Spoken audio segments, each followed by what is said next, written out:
ও মা, সন্ধে তো হয়ে গেছে, কি খাবো আজকে তাহলে? কেন, দেখ না রুটি আছে, রুটি নিয়ে খা। না, আমার এখন রুটি খেতে ইচ্ছা করছে না। সকালেও রুটি খেয়েছি, আমি বরঞ্চ যে পাউরুটিগুলো এনেছি ওগুলো একটু সেকে চা দিয়ে খাই। দাঁড়া, তুই যখন এত সুন্দর করে পাউরুটিটা কাটছিসই, চল তোকে আমি স্যান্ডউইচ বানিয়ে দিই। স্যান্ডউইচ বানাবো তো বাটার কোথায়? বাটার যদি থাকতো আমি কি তোমায় জিজ্ঞাসা করতাম? নিজেই বাটার মাখিয়ে আমি পাউরুটি খেয়ে নিতাম। বাটার নেই তো কি হয়েছে, দেখ না আমি কি করি। আর ওই পাউরুটির ধারগুলো রেখে দে, আমি পরে ওটা দিয়ে একটা জিনিস বানাবো।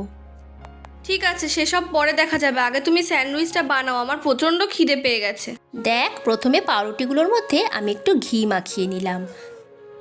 আচ্ছা, এই কর্নগুলো তুমি কোথায় পেলে, এরকম সুন্দর ছাড়ানো বড় বড় কর্ন? কেন, বাজারে তো এখন সুইট কর্ন কিনতেই পাওয়া যায়।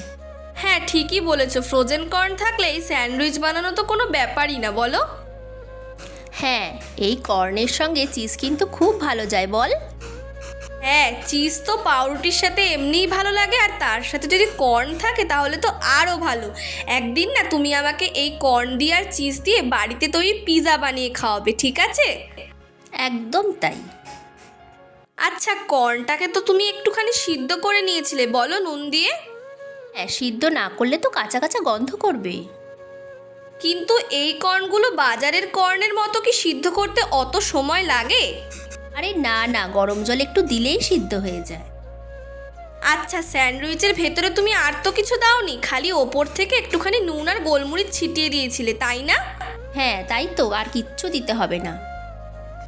জানিস তো, এই স্যান্ডউইচ সবাই বানাতে পারে না, ভেতরের পুরগুলো বাইরের দিকে বেরিয়ে আসে, তাই জন্য আমি একটা থালা দিয়ে ওপর থেকে একটু চাপ দিয়ে দিলাম, আর এগুলো বাইরে বেরোবে না। হ্যাঁ, ঠিক বলেছো, আমিও তাই ভাবছিলাম। এগুলো কতক্ষণ লাগলো ভাজতে তাও? বেশিক্ষণ না, এই 2 থেকে 3 মিনিট ভাজলেই হবে। দেখো, আমাদের স্যান্ডউইচ কিন্তু একেবারে রেডি। এইবার তোমাদের ভেতর থেকে কেটে দেখাই যে জিনিসটা দেখতে কতটা সুন্দর হয়েছে। আর খেতে কেমন হয়েছে সেটা তো তোমরা বানালেই বুঝতে পারবে। ভালো লাগলে চ্যানেলটাকে সাবস্ক্রাইব করে দিয়ে আমাদের পাশে থেকো। বাই।